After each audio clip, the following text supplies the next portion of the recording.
اسی طریقے سے صلہ رحمی ہے.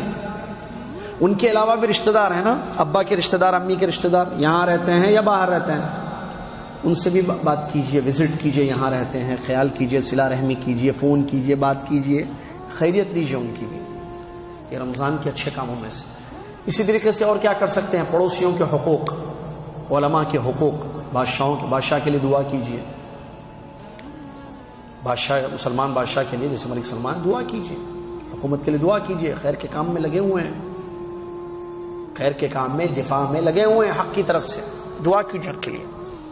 اسی طریقے سے اور کیا کر سکتے ہیں؟ پڑوسیوں کے حقوق، پڑوسیوں کا خیال کریں. ذرا کون ہے آپ کے پڑوسی؟ دیکھیں کھجور وجور ہے یا نہیں ہے، چیک کریں پڑوسیوں کے پاس صحیح ہے نہیں، کھانا پینا، کوئی بیمار تو نہیں ہے، ضرورت مند تو نہیں ہے، حاجت مند تو نہیں ہے. خیال کیجئے. آپ کے شہر میں بیوہ یتیم بچے رہتے ہیں، ان کا بھی خیال کیجئے، پتہ کیجئے ان کا بھی. اسی طریقے سے اور کیا خیر کا کام کر سکتے ہیں؟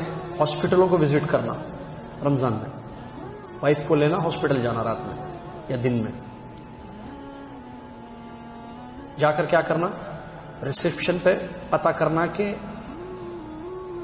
اردو بولنے، جیسے ہم انڈیا پاکستان کے ہیں تو ہماری زبان بولنے والے کون پیشنٹس ہیں یہاں پر، بیمار لیڈیز ہیں، جینٹس ہیں، یا آدمی ہو تو آپ جائیے، عورت ہو تو بیوی کو لے جائیے، دونوں بھی ہیں.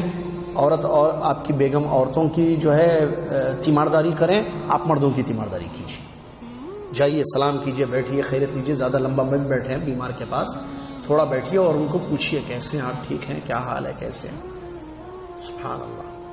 یہ ایک عام طور پر موت ہوتی ہے تو اگر خبر مل جاتی ہے، آپ تک خبر پہنچتی ہے تو جنازے میں ضرور شریک ہوئیے. قبرستان کی زیارت بھی کیجیے رمضان میں، موت یاد آئے گی.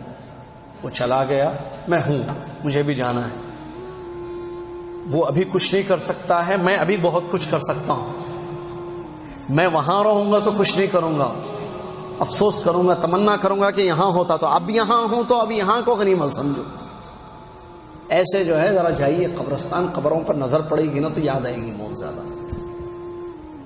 یہ اور اس جیسے بہت سارے کار خیر کے کام انسان رمضان میں کرے. ایسی پلاننگ کر لیں انشاءاللہ کہ میں رمضان میں یہ بھی کروں گا، یہ بھی کروں گا، یہ بھی کروں گا. روزے تو سب، افطار کرانا میں وہ بھی بھول گئے ایک اہم چیز.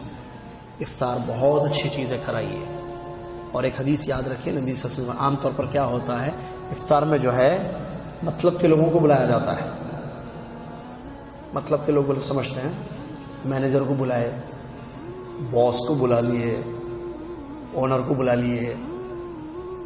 ایسے نبی صلی اللہ علیہ وسلم نے حدیث میں فرمایا لا یاکل طعامک الا تقی، تمہارا کھانا اللہ سے ڈرنے والا کھائے.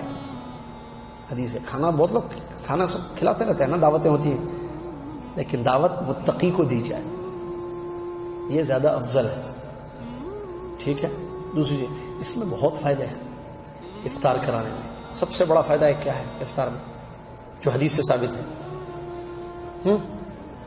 بھائی افطار کرانے کے بارے میں حدیث کیا ہی ہے جو حدیث میں ثابت ہے کہ فائدہ ہے، اس میں اجر ہے بہت بڑا، روزے کا ثواب. ایک آدمی کو آپ نے افطار کرایا، روزے کا ثواب.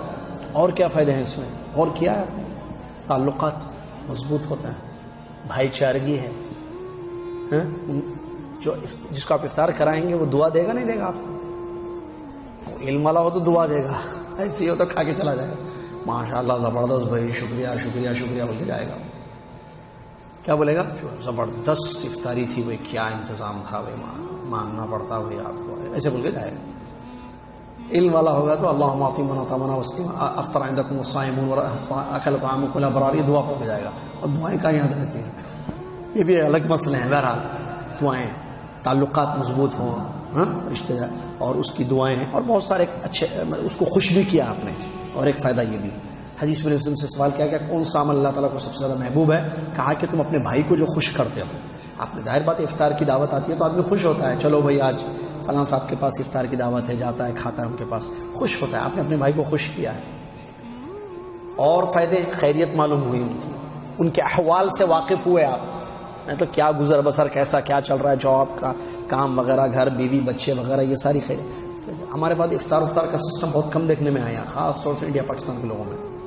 سعودیوں میں تو بہت ہے، عربوں میں ماشاء اللہ تبارک اللہ، روڈ پر بھی کرتے ہیں وہ تو، افطار کراتے ہیں لوگوں کو. کمپنیوں میں ہم نے آنکھوں سے دیکھا.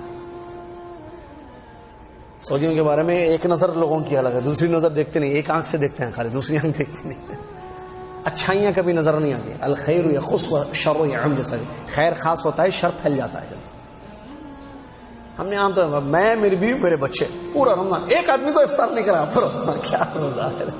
ایک روزے دار کو آپ نے نہیں بلایا، یا چلو بلایا یا پہنچایا کھلایا، افطار کرانا، ایک روزے دار کو افطار نہیں کرایا، پورا مہینہ چلا گیا، خود خوب کھائے ماشاءاللہ. تو یہ نہیں ہونا چاہیے، افطار کرانا چاہیے، بہت اچھی چیز ہے. ٹھیک ہے. اس کے علاوہ اعتکاف جو کر سکتے ہیں، سنت ہے اعتکاف کریں. شب قدر کو تلاش کرنا، اس کی دعائیں، اس کا اہتمام کرنا، بہت اچھی چیزیں ہیں. سب علم حاصل کریں. اللہ تعالیٰ سمجھ دے. آخری ایک بات بتا کر میں بات کو ختم کر دوں، اور وہ ہے قرآن کو سمجھنا. یہ مہینہ قرآن کا مہینہ ہے. قرآن کو سمجھنا بہت ضروری ہے، کیونکہ سمجھنے سے ہدایت ہوتی ہے، پڑھنے سے ہدایت نہیں ہوتی ہے.